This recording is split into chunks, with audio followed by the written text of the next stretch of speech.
찬송가 456장 함께 찬양하시겠습니다.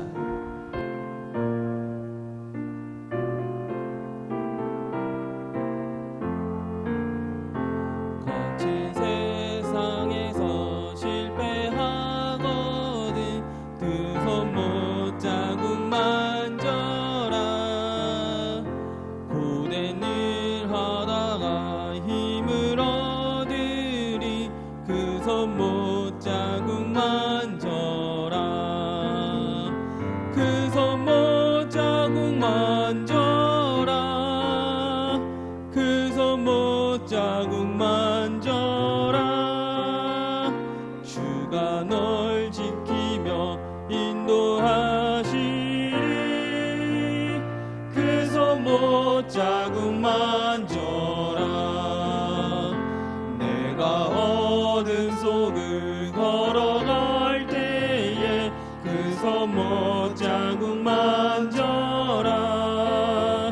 주가 참 평안을 내게 주시리. 그 손못 자국 만져라. 그 손못 자국 만져라. 자국 만져라. 주가 널 지키며 인도하시리. 그 손못 자국 만져라. 내가 부활의 주 따라가려면 그 손못 자국 만져라. 내가 주 안에서 길이 살리라. 그 손못 자국 만져라. 그 손못 자국 만져라. 그 손못 자국 만져라. 주가 널 지키며 인도하시리. 그 손못 자국 만져라. 너의 죄악의 짐 무거울 때에 그 손못 자국 만져라. 마음 문 열고서 주를 모셔라. 그 손못 자국 만져라. 그 손못 자국 만져라. 그 손못 자국 만져라. 주가 널 지키며 인도하시리. 그 손못 자국 만져라. 찬송가 270장 함께 찬양하시겠습니다.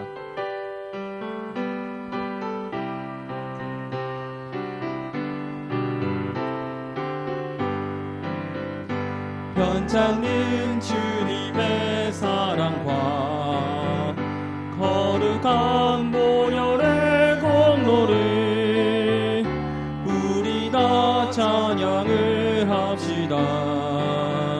주님을 만나볼 때까지 예수는 우리를 깨끗게 하시는 주시니 그의 피 우리를 눈보다 더 희게 하셨네.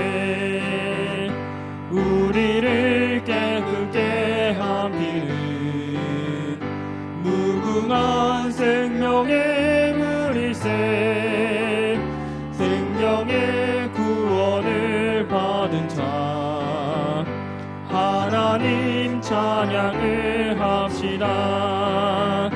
예수는 우리를 깨끗게 하시는 주시니 그의 피 우리를 눈보다 더 희게 하셨네. 주님의 거룩한 보혈을 날마다 입으로 간증해 싸우며 나가세 천국에 들어갈 때까지 예수는 우리를 깨끗게 하시는 주시니 그의 피 우리를 눈보다 더히게 하셨네 십자가 단단히 붙잡고 날마다 이기며 나가세 머리에 멸류관 쓰고서 주 앞에 찬양할 때까지 예수는 우리를 깨끗게 하시는 주시니 그의 피 우리를 눈보다 더히게 하셨네. 찬송가 305장 함께 찬양하시겠습니다.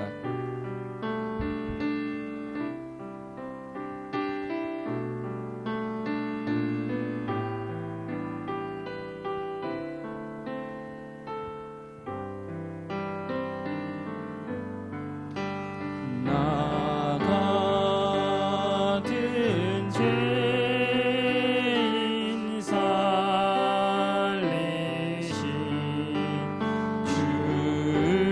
주은혜 놀라워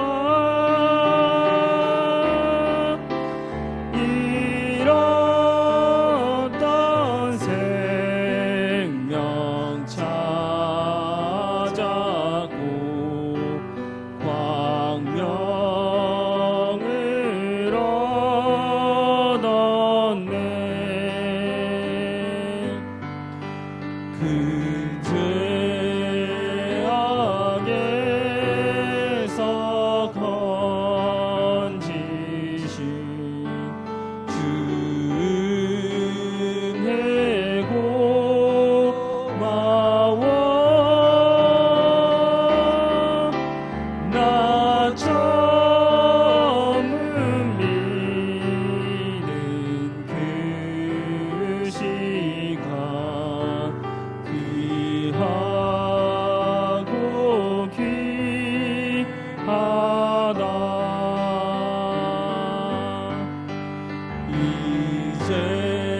이제껏 내가 산 것도 주님의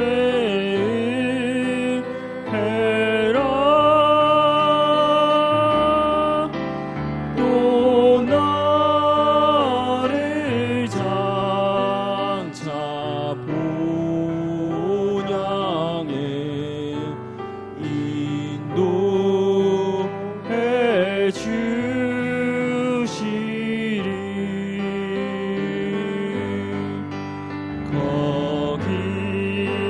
거기서 우리 영원히 주님의 은혜로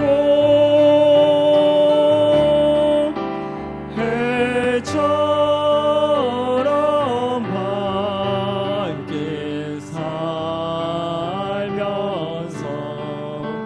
주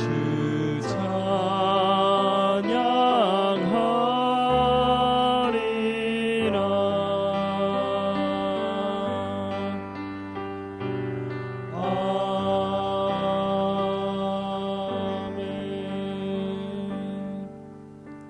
254장 함께 찬양하시겠습니다.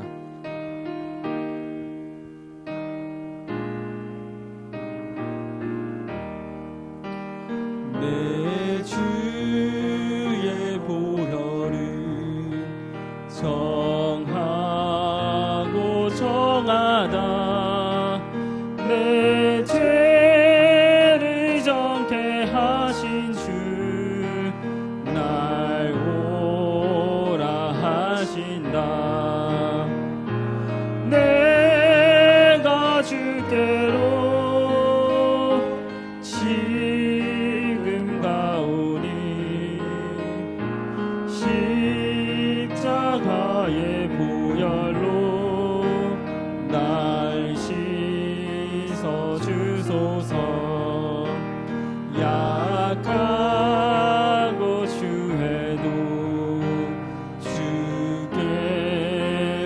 나가며 힘 주시고 내 주함을 보시서 주시네.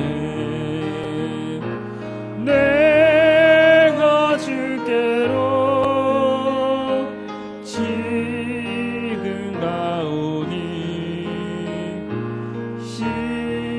십자가의 보혈로 날 씻어 주소서.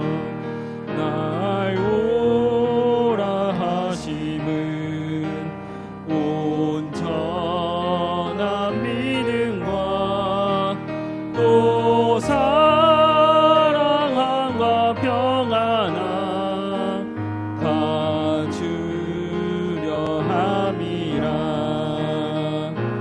내가 주께로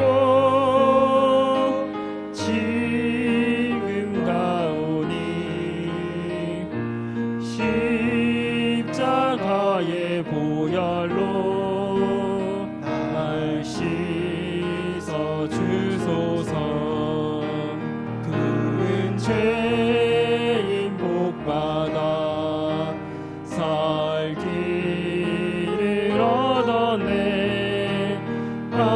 한없이 넓고 큰 은혜 베풀어 주소서. 내가 주께로 지금 가오니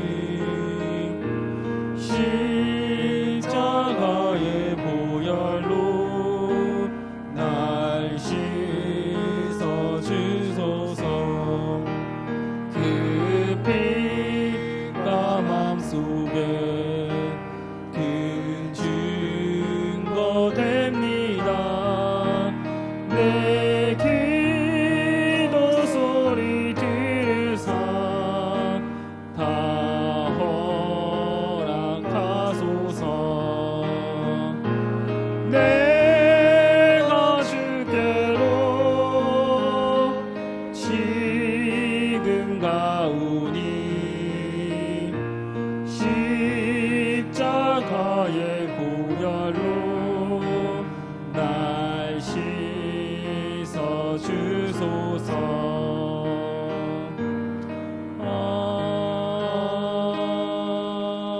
아멘. 지금 이 시간 저희가 예배를 위해서 기도하겠습니다. 기도하시겠습니다.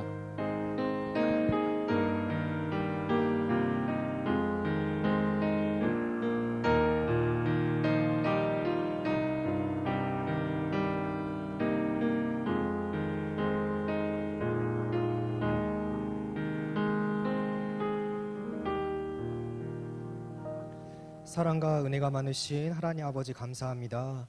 이렇게 어려운 상황 속에서도 또 비가 오는 상황 속에서도 하나님께 예배드리고자 각 자리에서 예배드릴 수 있도록 인도하여 주심에 감사합니다. 하나님, 이 시간 저희가 각 자리에서 드리는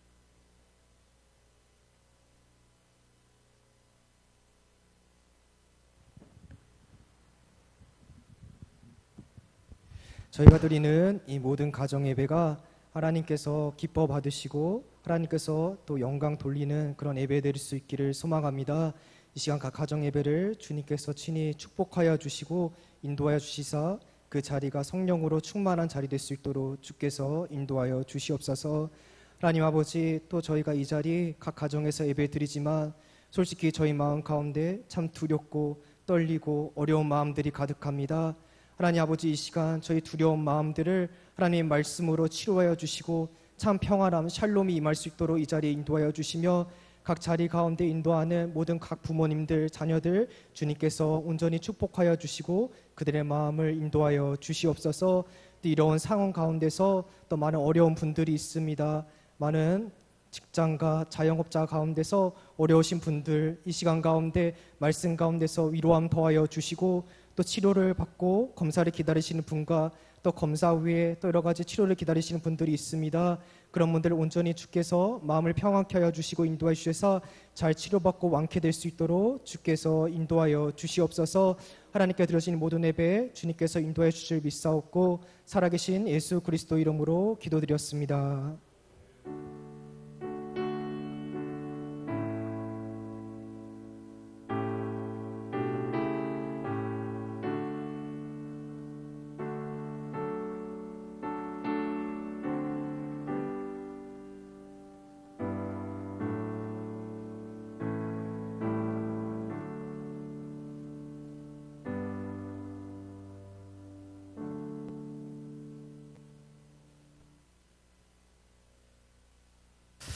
오늘 또 수요 예배에 이렇게 교회 오셨다가 함께 또 예배위원으로 함께 예배드리게 되신 우리 성도 여러분 주님의 이름으로 환영합니다. 또 오늘 이 전염병 때문에 우리 교회 예배, 공동체 예배에는 참여하지 못하셨지만은 각 가정에서 예배를 드리고 있는 우리 성도님들 주님의 이름으로 환영합니다. 어려운 시기에 특별히 하나님께서 갑절의 은혜로 우리들에게 내려주실 줄로 믿습니다. 자, 오늘 하나님의 말씀은 요한계시록 3장 7절부터 13절까지 보겠습니다.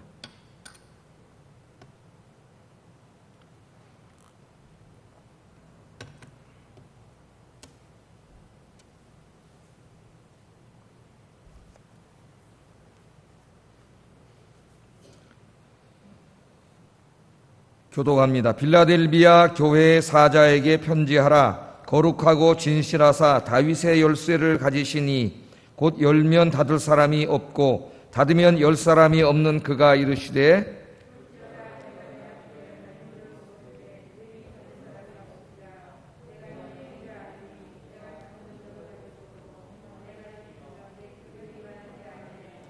보라 사탄의 회당 곧 자칭 유대인이라 하나 그렇지 아니하고 거짓말하는 자들 중에서 몇을 내게 주어 그들로 와서 내 발 앞에 절하게 하고 내가 너를 사랑하는 줄을 알게 하리라.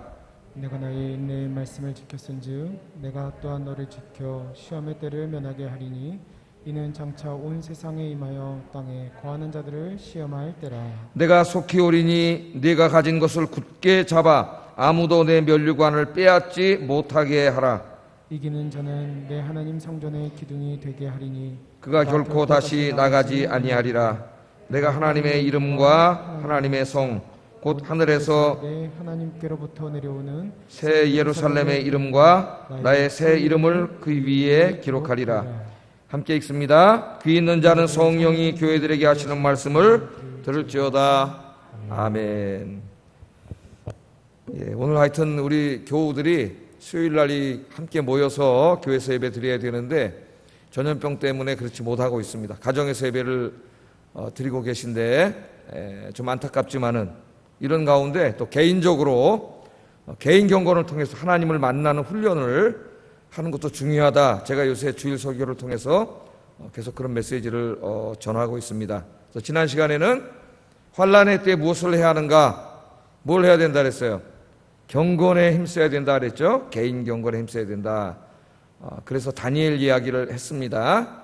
그 전주에는 에스겔 이야기를 했고 또 그발 강가에 모여서 가정에서 또는 개인적으로 자기들끼리 예배를 드렸던 그런 사람들 이야기를 전해드렸어요. 무려 어떤 사람은 70년 동안 성전에 가지 못하고 그렇게 예배를 드리면서 믿음과 신앙을 지켰고 하나님이 부르실 때는 자기 땅과 집과 재산을 다 내려놓고 예루살렘으로 와서 성전을 짓는 일에 헌신했다. 그런 메시지들을 전했습니다. 앞으로 우리가 살고 있는 이 사회가 어떻게 변할지 잘 모르겠습니다.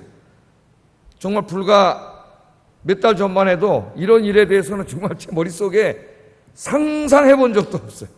아니 요만큼도 생각해 본 적이 없습니다.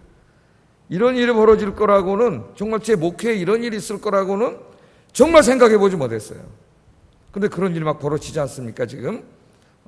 그래서 점점 더 깨닫게 됩니다. 이런 일을 통하여 하나님에 대한 우리의 믿음이 더 단련되어지고 더 굳건해져야 된다.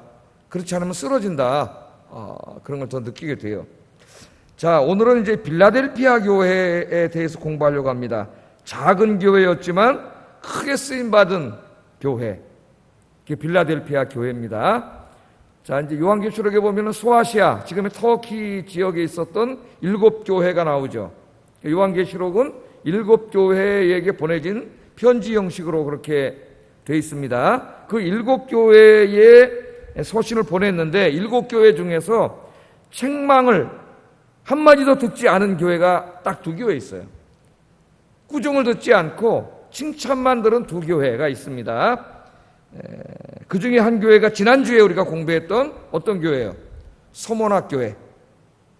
지난주에 공부했던 서문학 교회고, 또 한 교회가 오늘 이제 공부하게 될 빌라델피아 교회입니다. 그래서 오늘 이 본문을 택했습니다. 여러분이 이제 7교회를 비교해서 이렇게 쭉 성경을 읽으면 예수님이 칭찬도 해주시고 꾸중도 해주셨어요.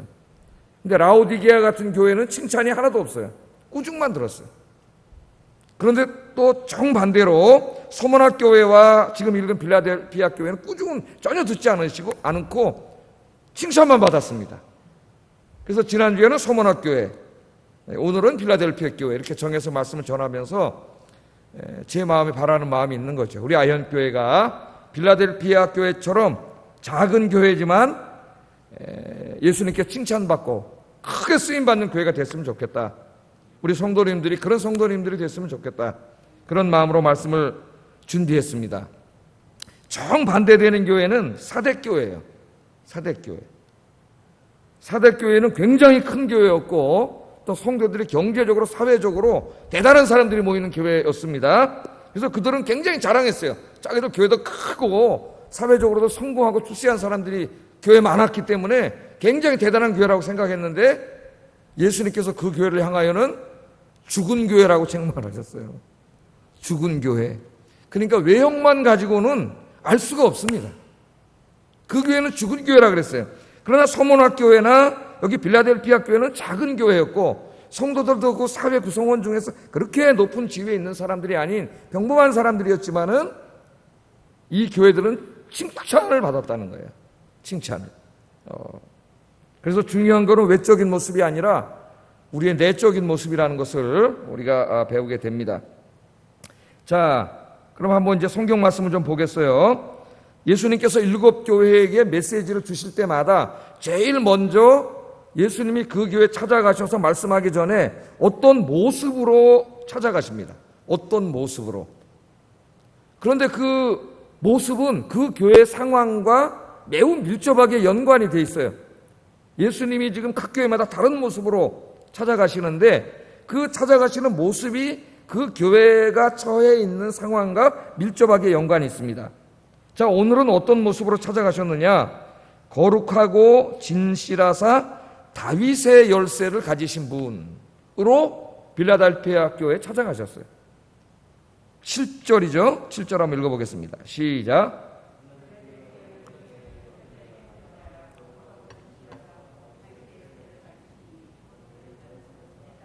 닫으면 열 사람이 없는 그가 이르시되, 그렇게 말합니다. 첫째 보면 거룩하고 진실하사, 거룩하고 진실하신 분으로 자신을 모습을 보여주셨어요. 여러분, 예수님을 거룩하신 분으로 예수님이 그렇게 자신을 보여주십니다. 그런데 여러분, 이 거룩은 잘 써야 되죠. 하나님 외에 다른 존재에게 거룩이란 말을 쓰면은 신성모독이 돼요. 그러니까 우리가 거룩하다고 할 수 있는 분은 하나님밖에 없습니다. 그게 유대인들에게 있어서 제일 중요한 신앙이죠. 이사야 6장 3절에 보면 이사야가 성전에 들어갔다가 그날 하나님을 만나게 되지 않습니까? 하나님을 만나고 난 다음에 하나님의 영광을 보고 이사야가 뭐라고 고백했어요? 거룩하다, 거룩하다, 거룩하다. 그렇게 말했습니다. 그 거룩은 이제 하나님의 초월성을 이야기하면서도 이 존재론적으로는 하나님의 초월성을 이야기하고 도덕적으로는 죄로부터 죄가 없으신 의로우신 하나님임을 의미하는 거예요. 그러니까 이 거룩하신 분은 하나님밖에 없어요. 이제 계시록 4장 8절에도 보면은 하늘에 있는 천사들이 밤낮으로 쉬지 않고 하나님을 찬양하는데 뭐라고 찬양하냐면은 거룩하다 거룩하다 거룩하다 그렇게 찬양해요. 그래서 우리 송영 중에 그런 찬양 있죠. 거룩 거룩 거룩 이렇게 찬양하잖아요. 송영은 하나님의 영광을 찬양하는 거죠. 그래서 주일 아침 예배 드릴 때에 제일 먼저 항상 어떤 찬양을 드려요? 송영 찬송을 드리죠. 다른 거 안 부르죠. 그럼 우리가 예배를 시작할 때 항상 뭘부터 시작하는 거예요?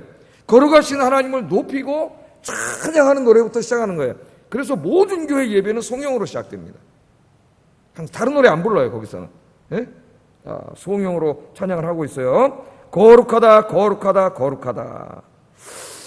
자, 그러면 여기 예수님은 유대인들은 누구라고 알고 있습니까? 유대인들이나 로마인들이나 다 마찬가지인데 한 사람의 인간으로 알고 있어요.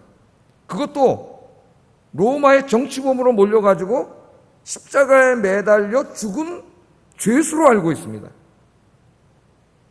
유대인들은 더더군다나 십자가는 나무잖아요. 나무에 매달려 죽었기 때문에 틀림없는 하나님의 죄인으로 알고 있어요. 하나님께 저주를 받은 자로 알고 있어요.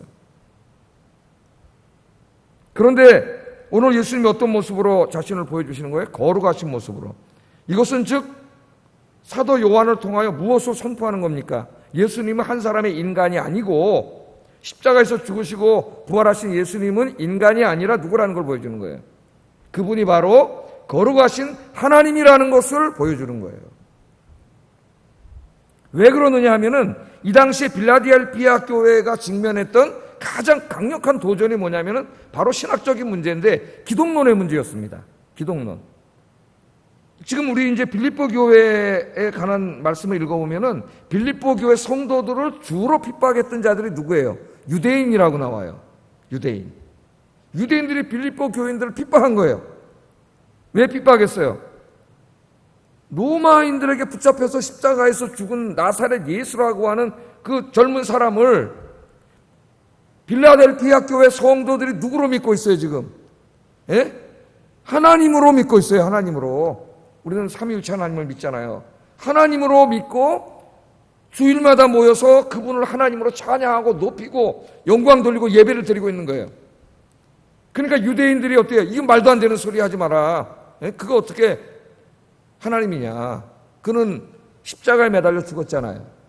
그 유대인들의 율법인 신명기 21장 23절에 보면 한번 읽어보겠습니다. 시작. 예.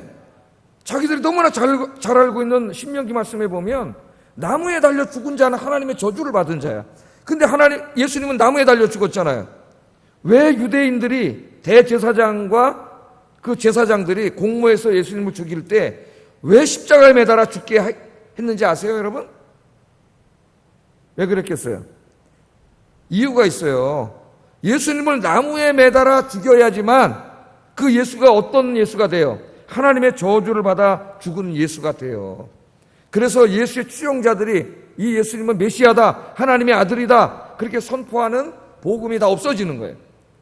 그래서 교묘한 방법을 써가지고 로마의 정치범으로 몰아서 십자가에 매달아 죽인 거예요. 야, 봐라, 이게 무슨 메시아냐? 이 사람이 무슨 하나님의 아들이냐? 야, 너네 신명기 21장 23절 잘 알잖아. 나무에 달려 죽은 자는 저주를 받아 죽은 자야. 하나님의 저주를 받아 죽은 자야. 에? 그거 어떻게 하나님의 아들이고 구원자야? 이들은 이단이야. 그래서 빌라델피아는 유대인들이 많이 살고 있었는데 이 예수님을 하나님의 아들 구원자라고 믿고 있는 빌라델피아 교인들을 엄청나게 핍박을 했습니다. 특별히 빌라델피아 교인들 중에는 원래는 유대인이었다가 유대교를 믿었다가 이제 예수를 믿게 된 사람들이 있었어요. 많이 있었는데 이 사람들이 어떤 일을 당했냐면은 유대인 사회로부터 쫓겨났습니다. 추방을 당했어요. 예? 유대인들이 쫓아냈어요. 유대인들이 모여 사는 곳에서 유대인들로부터 추방이 됐다는 것은 그 사람이 앞으로 먹고 살 길이 없다는 거예요. 살아갈 길이 막막해진다는 거예요. 지난번에 이제 소문학교에도 비슷한 경우를 당해서 가난했지 않습니까? 그 사람들이. 예? 아무것도 못하는 거예요. 심지어는 자기 혼자 먼저 예수를 믿으면 자기 가족으로부터도 쫓겨나는 거예요. 집에서. 지금도 저 이슬람권에 가면 그러죠. 예? 어느 날 한 사람이 예수 믿게 되면 그게 발각되면 그 집에서 쫓아냅니다. 매도 맞고 쫓아내요. 집에서 살 수가 없어요. 이슬람 사회에서 완전히 쫓겨나고 가족으로부터도 쫓겨납니다. 지금도 그렇죠. 지금도. 근데 그 당시 유대 사회에서 다 쫓겨났어요. 그래서 그들은 이 사회로부터 완전히 닫힌 사람이 됐어요. 닫힌 사람이. 그래서 그 다음 말씀이 나오는 거예요. 걸어가신 우리 예수님이 또 어떤 분이에요? 다윗의 열쇠를 가지신 분. 다윗의 열쇠를 가졌다는 말은 천국의 열쇠를 가지신 분이에요. 예? 그래서 예수님 때문에 핍박받고 공동체로부터 쫓겨난 그 유대인들이 세상으로부터는 닫혀 있지만 그 문이 우리 예수님께로는 열려 있는 문이 되는 거예요. 그분들은 다 어디에 들어가게 돼요? 우리 예수님이 이 땅에 가져오실 하나님 나라 천국 백성이 되고 천국에 들어가게 되는 겁니다. 그러니까 이 말씀을 들은 빌라델피아 교인들이 이게 얼마나 위로가 됐겠어요. 예? 예수님은 진짜 하나님의 아들이시고 그분이 천국문을 딱 갖고 계신데 비록 자기들이 이 세상으로부터는 왕따 당하고 추방당하고 문이 닫혀 있지만 천국을 향하여 문이 확 열리고 예수님께서 그들을 천국으로 맞아주실 것이라고 하는 이 모습을 주님이 보여주실 때 그들은 큰 위로를 받았습니다. 그래서 예수님이 그런 모습으로 찾아가신 거예요. 여러분, 우리가 각 사람이 처한 상황은 다 다릅니다. 이 예배에 참여해 있지만 상황이 다 달라요. 그러나 이제 이 말씀이 똑같이 저는 선포하지만은 우리 성령님은 여러분 다 처한 상황이 다르기 때문에 한 사람 한 사람에게 다르게 찾아갔어요. 다 다르게. 여러분에게 꼭 맞게 찾아가세요. 제가 100% 설교를 하면은 이게 다 여러분에게 적용되진 않잖아요. 적용될 수도 있지만 특별히 더 어떤 말씀은 더 와닿는 말씀이 있죠. 오늘도 그런 은혜가 있기를 주의 이름으로 축복합니다. 자, 예수님은 이제 이런 모습으로 거룩하고 진실된 모습으로 다윗의 열쇠를 손에 탁 들고 내가 너희가 나 때문에 지금 고난당하고 있지? 내가 바로 하나님의 아들이다. 내가 하나님이다. 내가 천국 열쇠를 가지고 있다. 내가 너희를 천국으로 인도할게. 그런 모습으로 예수님 찾아오셔가지고 이 주님 때문에 고난당하는 빌라델피아 교인들을 칭찬해 주시는 거예요. 칭찬. 8절 하반절 한번 읽어보겠습니다. 시작. 내 이름을 배반하지 아니하였도다. 그렇게 말합니다. 내가 내 행위를 아노니. 요한계시록에 보면은 예수님이 안다는 말이 상당히 많이 나와요.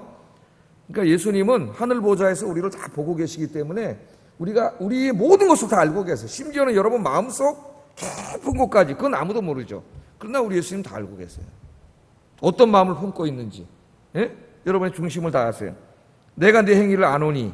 우리 주님 아십니다.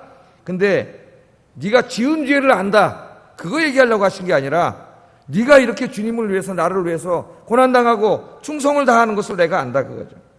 그게 뭐라 그래요? 네가 작은 능력을 가졌지만 내 말을 지키며 내 이름을 배반하지 않았다. 그렇게 칭찬을 해주세요. 적은 능력을 가졌다는 말은 숫자가 적다는 의미일 수도 있습니다. 그러니까 빌라델피아 교회가 그렇게 큰 교회가 아니에요. 크고 작은 그런 규모는 하나님 앞에 의미가 없어요. 숫자가 적었다는 의미일 수도 있고 두 번째는 사회적인 약자였다는 의미도 있을 수 있는데 이 두 가지가 다 포함됩니다. 여기는 빌라델피아 교회는 작은 교회였어요. 사대교회는 큰 교회, 라오디게아 교회도 부자들이 모인 큰 교회, 건물도 크게 진 교회. 그런데 서문학교회 빌라델피아 교회는 작은 교회예요. 숫자도 적고 또 그 교회 모인 사람들도 사대교회 사람들처럼 뭐 정치적으로 사회적으로 굉장히 이렇게 상류사회 출세한 사람들이 아니에요.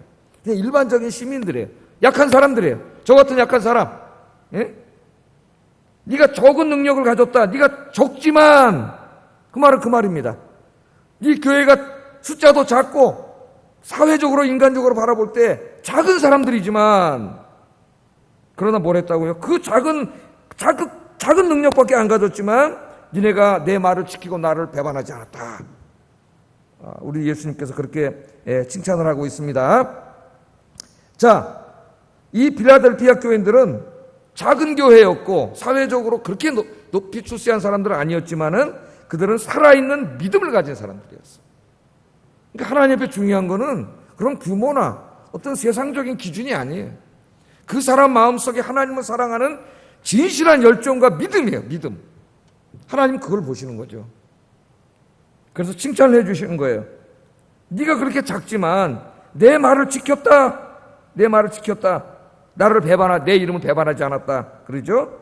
내 말을 지켰다는 말은 10절에 나오는 인내의 말씀을 지켰다는 말과 같은 말입니다. 인내의 말씀을 지켰다.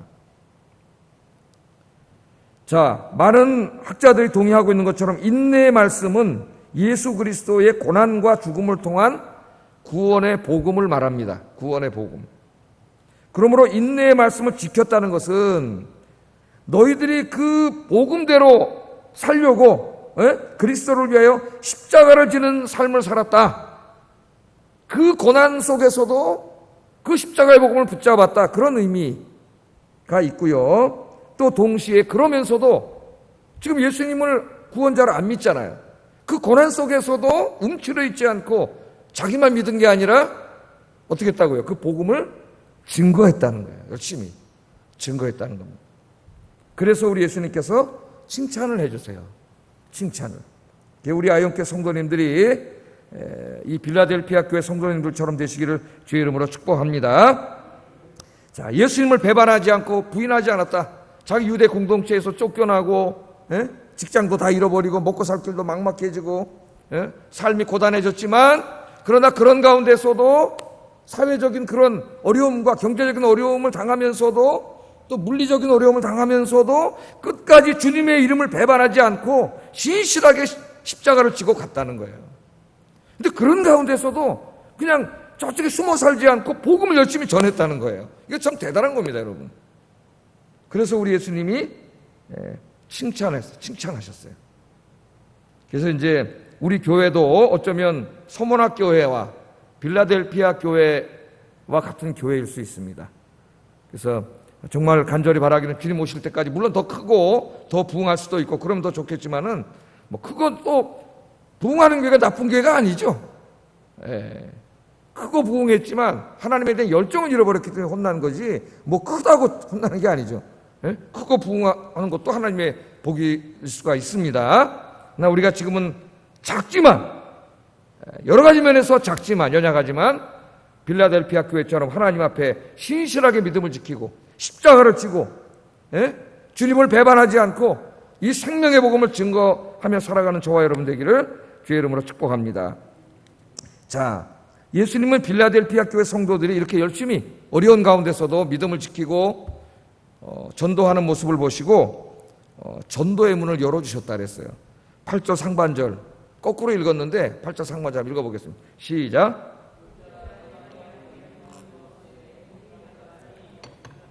예수님께서 뭘 주셨어요? 네 앞에 내가 열린 문을 두었다. 문이 있는데 닫혀있지 않고 열려있어요. 열린 문을 뒀다 그렇게 말합니다. 열린 문은 복음을 전할 기회의 문입니다. 기회의 문. 하나님께서 복음을 전할 기회의 문을 열어주셨다는 거예요. 그러니까 우리가 전도를 하는데 이 복음의 문은 우리가 여는 게 아니에요. 사람들 마음의 문은 다 닫혀있잖아요. 어떤 사람 막 꽁꽁 잠가놨어요. 그런데 이 복음의 문을 여시는 분은 하나님이세요. 우리가 연약하고 작지만 복음에 대한 열정을 가지고 저 사람의 생명을 사랑하는 마음을 가지고 기도하면서 전도하면은 꽝꽝 닫혀있는 그 사람의 문도 누가 열어주세요? 하나님께서 열어주세요. 열어주세요. 그래서 지금 이제 코로나 바이러스 때문에 우리가 이제 전도를 못하고 있는데 저쪽 아파트가 들어와서 저기 전도하려고 잔뜩 계획 세워놨다가 지금 한번 가보지도 못했어요. 2월 달에 바이러스가 터져가지고. 그래서 이제 우리가 지금은 못 가지만 기도하면서 여러분 어려운 가운데서도 기도하면서 막 우리 마음속에 주님 사랑하는 마음 십자가의 복음이 막 뜨겁게 우리 안에서 열정적으로 일어나고 이런 마음을 가지고 막 이 안에서 막 활화산처럼 끌어오르다가 이제 이 전염병 사태가 잠잠해지고 전도로 갈 때 우리가 나가고 여기도 지금 아파트가 자꾸 지금 어떻게 되고 있어요? 쑥쑥쑥쑥 올라오고 있습니다. 한번 볼 때마다 깜짝깜짝 놀라요. 한 1500세대 조금 안 되게 들어오는데 제가 보니까 세대 정도는 30평 정도 되는 거, 나머지 다 작은 아파트더라고요. 뭐 한 8평, 12평, 18평 뭐 이런 아파트가 많아요. 그러니까 이제 혼자 사는 사람들 그런 거죠. 혼자 사는 사람들. 요새 혼자 사는 사람 굉장히 많지 않습니까? 이제 많이 들어올 텐데 우리가 기도하고 정말 이 빌라델피아 교인들처럼 어려운 가운데서도 복음 전하고자 하는 사명에 붙한다면은 이 복음의 문을 열어주시는 분은 누구예요? 하나님이 열어주셔요. 하나님이. 골로새서 4장 3절에 보면은요, 바울도요 전도하기 전에 기도했는데 뭐라고 기도했냐면은 전도의 문을 열어달라고 기도했어요. 그 위대한 전도자인 바울도 자기가 무슨 능력이 있어서 막 전도했던 사람들이 돌아간 게 아니에요. 바울도 어느 새 지역에 가면은 항상 먼저 기도했습니다. 하나님, 이곳에 전도의 문을 열어주세요. 악한 마귀 사탄이 전도의 복음이 못 들어오게 하려고 그 지옥도 문으로 꽁꽁 잠가놓고 사람들의 마음을 막 꽁꽁 잠가놨잖아요. 예? 영적인 싸움이에요. 그래서 바울도 기도하는 거예요. 골로새 4장 3절에 전도의 문을 열어주세요. 그러고 나가서 전도하면은 그 마음의 문, 사탄이 닫아놓은 마음의 문을 성령님이 활짝 여시는. 우리 인간의 복음으로, 우리 인간의 말로 저 사람은 어떻게 구원해요? 못해요. 하나님이 하시는 거예요. 하나님. 그 문을 열어서 하나님이 하시는 거예요. 우리 교회가 열심히 전도할 때 하나님이 복음의 문을 열어달라고, 저 아파트 이 지역 사람들에게 복음의 문을 열어달라고 기도하시고, 또 우리 주님이 복음의 문을 열어주셔서 많은 사람들을 앞으로 구원하는 우리 아영교회 성도님들이 되시기를 주님의 이름으로 축복합니다. 여러분, 저 사도행전에 보면은 하나님이 복음의 문을 열어주시니까 놀라운 일이 벌어지죠. 나중에는 어떤 사람까지 회개하고 돌아와요. 전혀 회개하지 않을 것 같은 사람, 아니 회개하는 게 불가능한 것 같은 사람 누구예요? 예수님 십자가에다 못 박아 죽인 사람들이에요. 그 사람들이 누굽니까? 제사장들이에요. 제사장들. 예? 제사장이, 대제사장이 있고 많은 제사장이 있죠. 이 사람들이 공모해가지고 예수님을 십자가 매달아 죽인 거예요. 그런데 사도행전을 쭉 읽다 보면은 나중에 하나님이 막 복음의 문을 열어주시니까 허다한 제사장의 무리가 예수 믿고 구원받았더라. 할렐루야. 허다한 제사장의 무리가 예수님께로 돌아오는 역사가 일어납니다. 하나님이 복음의 문을 열어주시니까. 그러니까 하나님의 역사는 알 수가 없어요. 복음의 역사는 위대한 역사입니다. 기독교 역사는 기도의 역사예요. 복음의 역사예요. 이런 믿음을 가지고 저 언더우드와 아펜젤러가 지금으로부터 한 150여 년 전에 두 청년이 26살 먹은 두 청년이 대한민국에 하나는 감리교 목사고 하나는 장로교 목사고 배를 타고 그것도 제물포항에 와서 이 동토의 땅을 끌어안고 불과 몇십 년 전만 해도 하나님 믿는 사람들을 엄청나게 수만 명을 죽였던 이 땅에 와서 그날이 부활절날 주일날 도착했는데 주님 앞에 기도했지 않습니까? 기도했을 때 하나님 복음의 문을 열어주셔가지고 지금 150년 만에 놀라운 역사가 일어났어요. 할렐루야. 지금 언더우드와 아펜젤러 두 분이 지금 천국에서 다 지켜보고 있을 거예요. 그러다 아영교 목사님 우리 얘기하시네. 그러고 있을 거예요.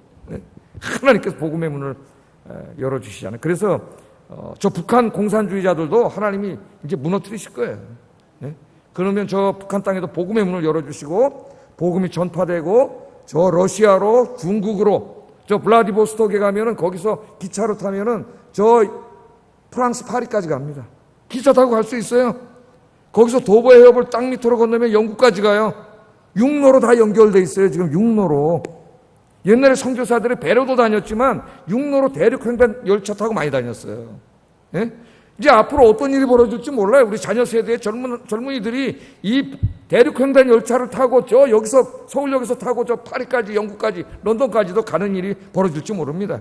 그 가운데 가는 중간에 있는 나라들이 다 이슬람교예요. 이슬람교. 어떻게 하나님 역사하실지 몰라요. 그래서 우리 동네 복음의 문을 위해서도 기도하지만은 여러분 이 열방의 복음의 문을 열어달라고 더 큰 마음으로 기도하시는 우리 아영교회 성도님들 되시기를 주의 이름으로 축복합니다. 자, 이렇게 하나님께서 복음의 문을 열어주시오. 그래서 이제 이 칭찬을 하시고 복음의 문을 열어주시는데 우리 예수님 또 한 가지를 말씀하세요. 지금도 너희가 핍박을 받고 있지. 그런데 앞으로 더 큰 핍박이 있을 거야. 그렇게 예수님 말씀하시네요. 더 큰 핍박이 있을 거야. 그런데 염려하지 마. 내가 너희들 지켜줄게. 그렇게 말씀을 하십니다. 10절 읽어보겠습니다. 시작. 시험의 때를 면하게 하리니 이는 장차 온 세상에 임하여 땅에 거하는 자들을 시험할 때라. 이 말씀 이후에 세계 열방 곳곳에서 엄청나게 많은 박해들이 있어 왔죠. 그죠? 지금도 제가 가끔 지도 보여드리면 박해 국가들이 나오잖아요. 어마어마하게 많은 나라에서 박해를 받고 있고, 저 북한 같은 나라 세계 최고의 박해 국가고, 이슬람교권, 힌두교권 엄청나게 많은 박해가 있어요. 또 그 전에는 공산주의가 팽배할 때는 저 동유럽을 중심으로 엄청나게 많은 그리스도인들이 공산주의자들한테 박해를 받고 순교했습니다. 그리고 이 박해가 또 언제 어디서 어떤 나라에서 어떤 모습으로 이루어질지 모르는데, 오늘 신문에 보니까는 전 세계 교회협의회 사람들이 우리 한국 문재인 대통령에게 대한민국은 자유민주주의 국가인데 왜 종교의 박해, 이 자유를 박해하느냐, 박해를 당장 중지해라 서한을 보내왔어요. 지금 우리나라에 지금 이런 지경에 이르렀습니다. 이 일이 또 앞으로 어떻게 벌어질지 몰라요. 그런데 우리 예수님 뭐라 그러냐면은, 네가 지금 보니까 이 어려운 가운데에도 이 십자가의 복음 말씀을 지키고 진리를 지키고 살고 있는데, 앞으로 더 큰 박해가 오더라도 그 시험의 때에, 환난의 때에 내가 그거를 면하게 해주겠다, 그렇게 말합니다. 여기 이제 우리말로 면하게 하리니, 그러니까 좀 오해가 되는 게, 막 환난과 핍박이 일어나는데 너는 그거 전혀 안 받게 해줄게, 그런 말이 아니에요. 여러분, 우리 기독교 역사에서 우리가 알다시피 환난과 박해가 있을 때 기독교인들이 박해 안 받은 게 어디 있어요? 다 박해 받았죠. 그죠? 그 박해를 안 받게 해줄게, 그걸 면하게 해줄게, 그런 말씀이 아닙니다. 이것은 그 박해를 받을 때, 그때에 신앙을 포기하지 않도록 지켜줄게, 그 말이에요. 지켜줄게. 이 원어의 뜻은 그런 말입니다. 지켜줄게, 그 말이에요. 그러니까 육신적인 어떤 지켜주심이 아니라 영적인 지켜주심에 대한 말이에요. 영적인 지켜주심. 자, 이 말씀을 듣고 필라델피아 교인들이 불안할 수도 있죠. 지금도 힘든데, 그러나 이것은 잘 이겨내고 있지만 더 큰 환난이 오면 내가 그 앞에서는 주님을 부인하면 어떡하지? 막 고문을 하고 날 죽인다 그러고 목에 칼이 들어오고 내가 주님 몰라요, 나 안 믿을게, 그러고 배반하면 어떡하지? 그런 두려움과 걱정이 있었단 말이에요. 그때 주님 뭐라 그러냐면은 걱정하지 말라는 거예요. 그럴 때에 너를 끝까지 지켜준다는 거예요. 그 고문 속에서도, 그 박해 속에서도 믿음을 잃지 않도록 주님이 지켜주신다는 겁니다. 택하신 백성들은 한 사람도 잃지 않는다는 거예요. 그게 이제 요한복음 17장 12절 이 말씀과 같은 말씀이에요. 읽어보겠습니다. 시작.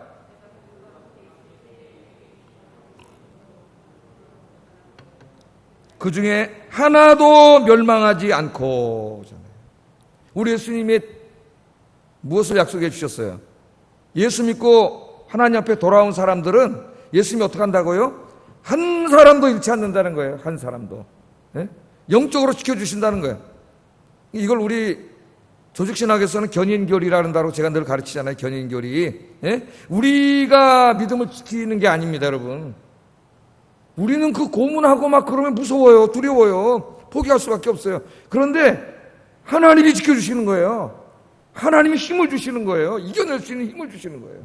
순교도 우리가 하는 게 아니에요. 사람은 누구도 순교할 수 없어요. 목숨보다 중요한 게 어디 있습니까? 순교는 우리가 하고 싶다고 하는 것도 아니에요. 하나님이 순교할 믿음을 주시는 거예요. 지켜주시는 거예요. 요한복음 17장 15절 16절 여기 읽어보겠습니다. 시작. 저희를 세상에서 데려가시기를 위함이 아니요 오직 악에 빠지지 않게 보존하시기를 위함이니이다. 아멘. 악에 빠지지 않도록, 환난에 쓰러지지 않도록 우리 하나님이 보존하시고 지켜주십니다. 지켜주셔요. 그러니까 염려하지 마시고, 그럼 환난의 때 나 어떡하지? 저도 그런 생각을 많이 해봤어요. 그런 생각할 필요 없어요. 오늘 하루하루 주어진 상황 속에서 여러분이 기도하면서 주님이 맡겨준 사명을 감당하고 신앙생활 열심히 하면 그때에도 역시 주님이 지켜주세요. 지켜주세요. 택하신 백성들은 한 사람도 잃지 않아요. 우리 하나님이 다 지켜주시고 천국 갈 때까지 다 인도해 주실 줄로 믿습니다. 다 우리 믿음의 선조들이 믿음을 지키고 순교할 수 있었던 것은 그들이 우리보다 더 용기가 많아서가 아니에요. 그들이 기도할 때에, 하나님 의지할 때에 하나님이 다 지켜주신 거예요. 염려하지 말고 하나님 붙잡고 하루하루 열심히 신앙생활하기를 주의 이름으로 축복합니다. 자, 예수님께서 이렇게 빌라델피아 교인들을 칭찬해 주시면서 한 가지 당부의 말씀을 하시는데 11절 읽어보겠습니다. 시작.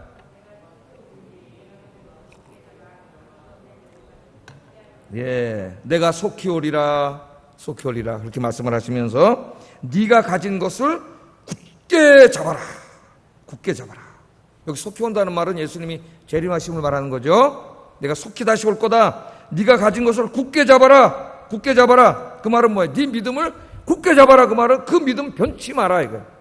지금 칭찬해 주셨잖아요. 적지만 세상적으로 그렇게 뭐 대단한 사람들이 아니지만 그들이 그런 가운데서도 주님을 잘 섬기고 믿음 변치 않고 열심히 주님 섬기고 있는데 그 믿음이 약하니까 앞으로 이렇게 해라 그 말이 아니라 지금도 잘하고 있지만 이 믿음 변치 마라 그 말이에요. 이 믿음 변치 마라. 여러분 지금 주님 앞에 가진 믿음 주님 오실 때까지 절대로 변치 않는 여러분 되기를 주의 이름으로 축복합니다. 변치 마라. 우리가 늘 기도해야 돼요. 하나님 내 믿음 변치 않게 해주세요. 어떤 환경 속에서도 어떤 환난과 핍박 속에서도 이 믿음 변치 않도록 굳건하도록 하나님 지켜주세요. 그러면 어떤 환경 속에서도 여러분 쓰러지지 않습니다. 하나님 지켜주시고 그런 사람들은 면류관을 주신다고 약속을 해주셨어요. 면류관. 그리고 면류관은 제가 여러 번 설계했죠. 면류관을 주신다고 약속했고 또 하나는 오늘 특이한 약속을 해주셔요. 12절 한번 읽어보겠습니다. 12절 시작.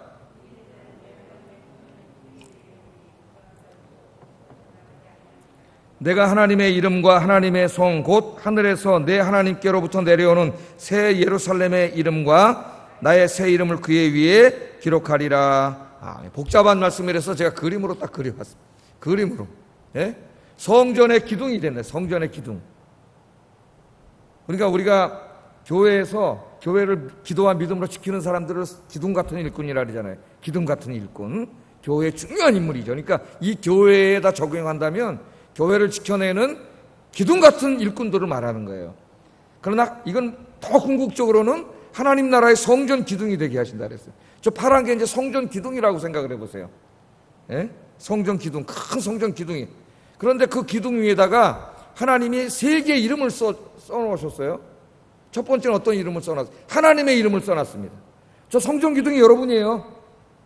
신실하게 믿음을 지킨 여러분, 변치 않는, 믿음이 변치 않는 여러분, 큰 기둥이 돼서 글씨가 저렇게 있어서 그렇지 큰 기둥인데 거기에 세 가지 이름이 써 있어요. 하나님.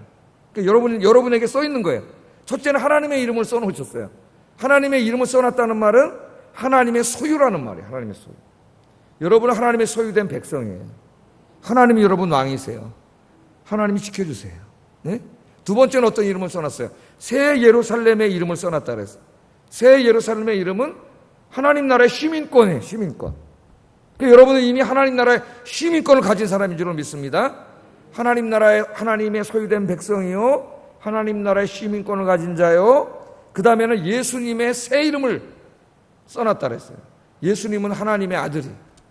그러니까 여러분 예수님의 새 이름을 써놨다는 것은 우리가 예수님처럼 하나님의 자녀가 됐다는 말이에요. 하나님의 자녀. 어떻게 보면 뭐 다 같은 축복의 말씀일지 모르지만 빌라델피아 교인들 이 어려운 가운데서도 작았지만 약했지만 끝까지 믿음을 지키고 복음을 전했던 이 사람들, 믿음 변치 마라, 이 믿음 끝까지 지켜라, 그렇게 말씀하시면서 그 믿음을 끝까지 지키면 내가 이런 축복을 줄게, 그렇게 주님이 약속해 주셨습니다. 그래서 여러분 주님 앞에 섰을 때 하나님 나라의 큰 기둥 같은 이런 명예로운 영광의 인물이 여러분 다 되시고, 그럼 여러분 하나님의 소유된 백성이요, 하나님 나라의 시민권을 가진 자요, 하나님의 자녀로서의 이 복을 천국에서뿐만 아니라 지금 여기서도 누리며 사시기를 주의 이름으로 축복합니다. 기도하겠습니다. 말씀을 생각하면서 기도하겠습니다. 빌라델피아 교회 성도들처럼 우리가 가진 것이 적고 미약하다 할지라도 주님 의지하고 더욱 열심히 신앙생활하면서 복음을 전하며 살게 하여 주시옵소서. 첫 번째 기도 제목이에요. 두 번째, 복음의 문을 열어주셔서 이 지역에 믿지 않는 많은 사람들을 구원하게 해주세요. 복음의 문을 열어주세요. 기도해 주세요. 세 번째는 주님 오시는 날까지, 내 생명 다하는 날까지 이 믿음 변치 말고 이 믿음 위에 굳건히 서게 해주세요. 우리 같이 기도하겠습니다. 사랑과 은혜가 충만하신 아버지 하나님, 감사합니다. 오늘 필라델피아 교회는 서문학 교회와 함께 책망받지 않고 주님께 칭찬만 받았던 훌륭한 교회요, 훌륭한 성도님들이었습니다. 아버지 하나님, 우리 아영교회가 어쩌면 필라델피아 교회와 매우 흡사한 교회일지도 모릅니다. 우리는 작은 교회요, 또 우리는 작은 사람들입니다. 그러나 아버지, 규모가 중요하지 않습니다. 사회적인 어느 정도 신분이 중요하지 않습니다. 중요한 것은 우리의 마음속에 주님을 향한 불타는 뜨거운 믿음과 사랑이 있는가, 그 열정이 있는가, 복음에 대한 열정이 있는가. 주님은 이것을 보십니다. 이게 중요하다고 말씀하십니다. 필라델피아 교인들은 이게 있었기 때문에 칭찬받았습니다. 우리 아이께 모든 성도들이 이 주님을 향한 뜨거운 열정과 사랑이 충만한 성도들이 되게 하셔서 이 믿음 변치 말게 하시고 주님 오실 때까지 생명의 복음을 증거하게 하여 주시옵소서. 우리가 복음을 증거할 때에 주여 복음의 문을 열어주시옵소서. 이 지역에 꽁꽁 닫혀있는, 마귀가 꽁꽁 닫아놓은, 자물쇠를 채워놓은 복음의 문을 활짝 열어주시고 이 지역의 수많은 사람들을 구원하는 우리 아영교회가 되도록 인도해 주시기를 원합니다. 그래서 우리 아영교회 모든 성도들이 하나님 나라의 기둥과 같은 존재가 되고, 저들이 하나님의 소유된 백성이요, 하나님 나라의 시민권을 가진 자요, 하나님의 영광의 자녀로서의 복을 누리는 우리 아영교회 성도들이 되게 하여 주시옵소서. 예수님 이름으로 기도드립니다. 아멘. 321장 찬송하겠습니다. 321장.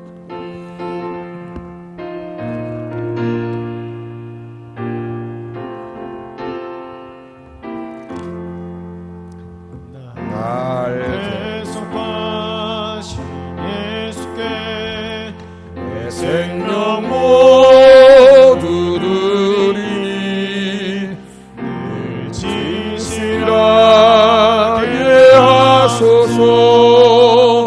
내 구주 예수여, 나 구주니 살리라.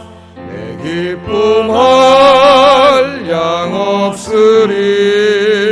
내 갈 길에 놓아소서. 내 구주 예수여, 날 구원하신 예수를 평생 의지하오니 날 영접하여 하여 주소서. 내 구주 예수여, 나 구주 위에 살리라. 내 기쁨 한량 없으리. 내 갈 길에 놓아소서.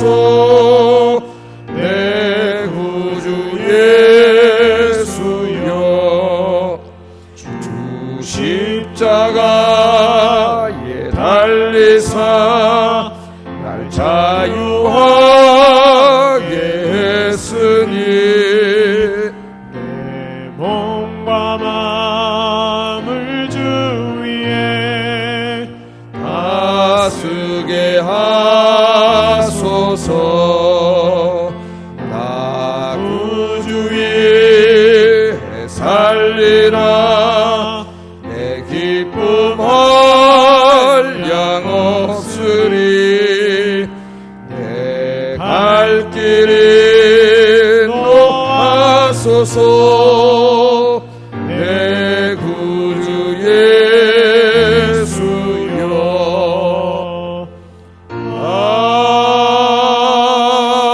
아멘. 교회 소식 알려드리겠습니다. 태풍이 지금 올라오고 있다 그래요. 지난주에 하고 똑같네요.